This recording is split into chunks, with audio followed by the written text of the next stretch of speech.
This episode is brought to you by State Farm.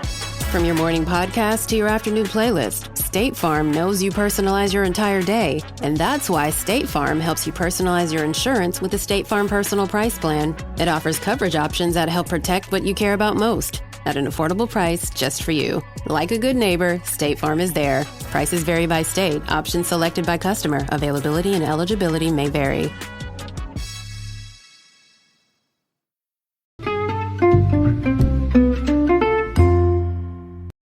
Hi everybody, and welcome to the Dr. Psych Bomb Show. Today I'm going to talk about how to make your kids sex positive. I have a post on that, but my kids are older now since I've, written that, and so a friend suggested that I do some more content, so certainly going to do that. Please do subscribe as well. I have close to 200 subscriber episodes. Most recent was how your own self-reflection can make you more empathic with others. So a lot of people are struggling with two different things. They are, first of all, there's people where they both want to make the kids sex positive, and I'll talk about that first, I guess, but then don't worry, I am going to get to where you feel that it's important to make your kids sex positive, but your low libido partner really doesn't. So I'll get to both of those. All right, on the first easier case, if you and your spouse were just raised really sex negative, you know that it's caused issues for one or both of you, and you're both on board with breaking the cycle and allowing your children to have a more free and positive view of sexual contact, then it's really important that you model positive physical touch with your spouse. That's number one, because there really are no sexless marriages that are not also kind of touchless, and touch and sex co-vary. And if you are touching and kissing and hugging your spouse, you don't have to make out with them, right? But if you're kissing them, you're cuddling with them, you hug them, not just a peck, not making out, you don't have to get crazy, but not just a peck where it's something you would do if you had to kiss a leper, you would just try to get in and out as fast as you could. And also when sex scenes come up, I'm not sex scenes, but for example, if you watch any show, and here's another thing. I mean, we just have to go to so many levels here, because a lot of people, they haven't watched something that they've liked with their kids, ever. They don't even know that's a possibility. But let's say you're watching, I watch old 90210 with my kids, right? So if there is a scene with making out, don't make anything weird about it. Parents are the ones who fast forward this shit or start to make weird comments that are super anxious. There is some scene, and I'm just using this one because I think most of you probably watched 90210. If you didn't, then your wife did. Either way, they had some scene where Jim and Cindy, the perfect parents from Minnesota, went on a vacation. It turns out that it was a swingers club, right? So then they're sitting in the hot tub, or that there were swingers there or something. They're sitting in the hot tub, this other couple comes in and they want to swing. So even if you're sitting there so my kids are 11, 13, 15, going to be 15. Now 15 by the time you would have heard this, not when I'm recording it though. So many parents, even at that age, would literally fast forward that. Or be gross, yuck, the parents, not even the kids. And then, of course, the kids are going to say the same thing and think, the fact that, Jim and Cindy got propositioned by these people is so upsetting. And it isn't a sex scene. It doesn't go into, 90210 after dark and, Jim and Cindy are, screwing this couple. No, nothing happened. It's, a funny thing. And also, by the way, I've talked about this a lot, but in older TV, from the 90s and even the 2000s, the parents have sex, and I have a whole podcast about this. You always know that Jim and Cindy are having sex.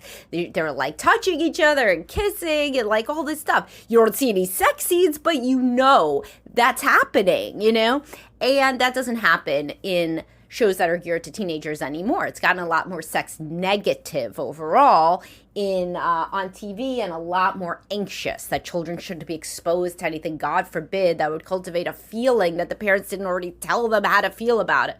But anyway, so point being, that would be funny. If you could watch that scene and you could laugh, and you don't fast forward it, just even exposure to things that are sexual and you're like calm, cool, and collected, or you could even make a joke, especially as the kids get older, and they're like teenagers.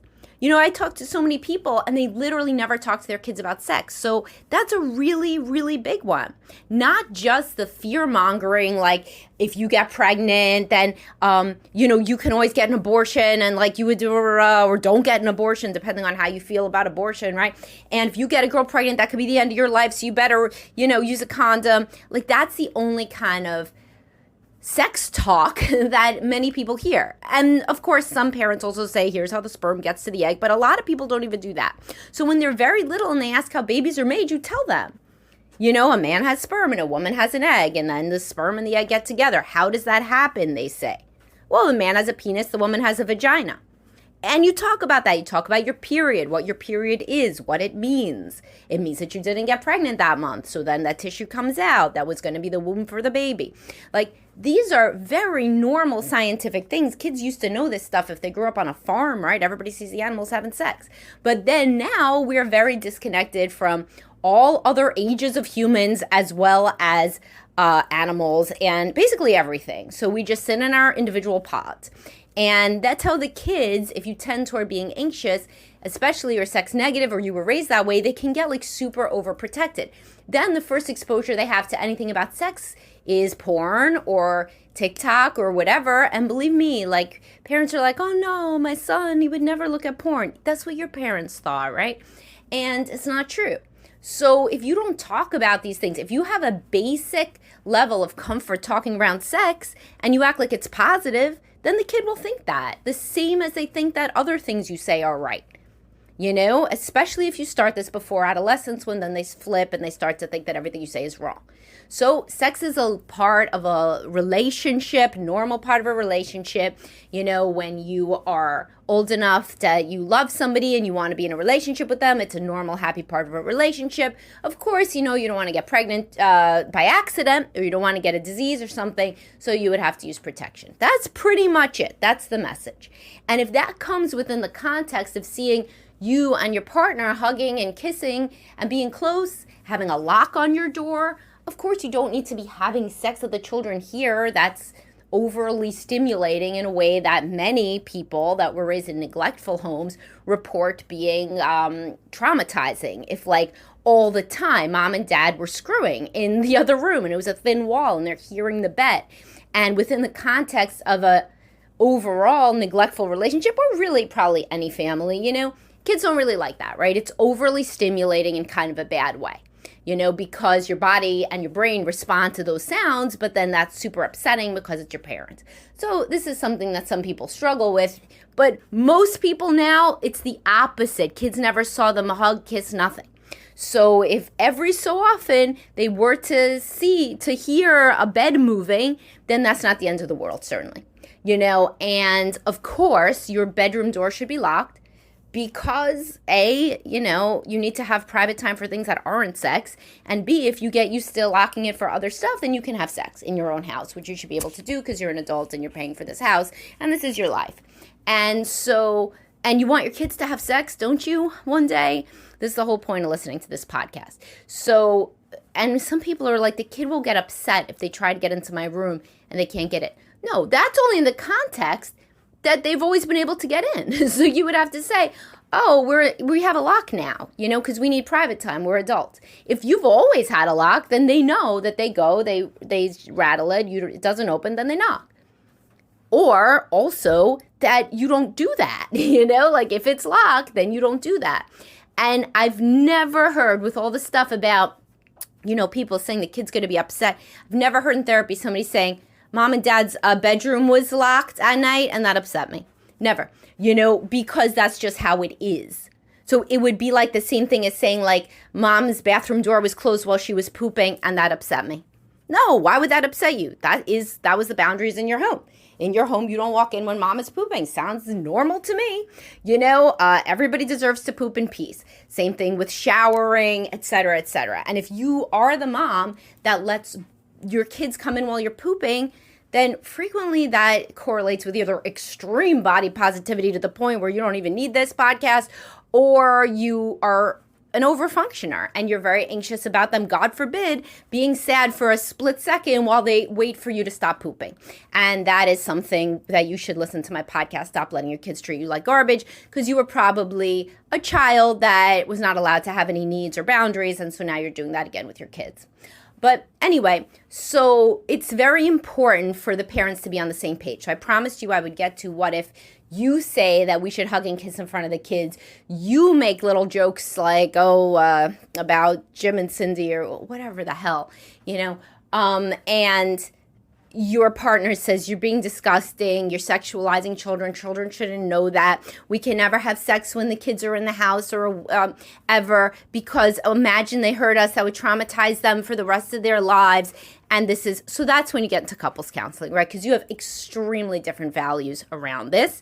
You're probably not going to be able to talk it through yourselves if you haven't yet. But, you got to understand this person. You got to try to empathize with them. People who talk like that most usually have bad anxiety and or an abuse history. So their deepest fear is the situation, and probably they did have a situation or worse of the one that I'm talking about before, where parents who are high or drunk or just completely neglectful are basically screwing in front of the kids, and then there's a lot of super inappropriate behavior going on with the kids themselves. And in that case, you can empathize with your spouse. You can empathize with them, and in couples counseling, you could learn what is a good midpoint.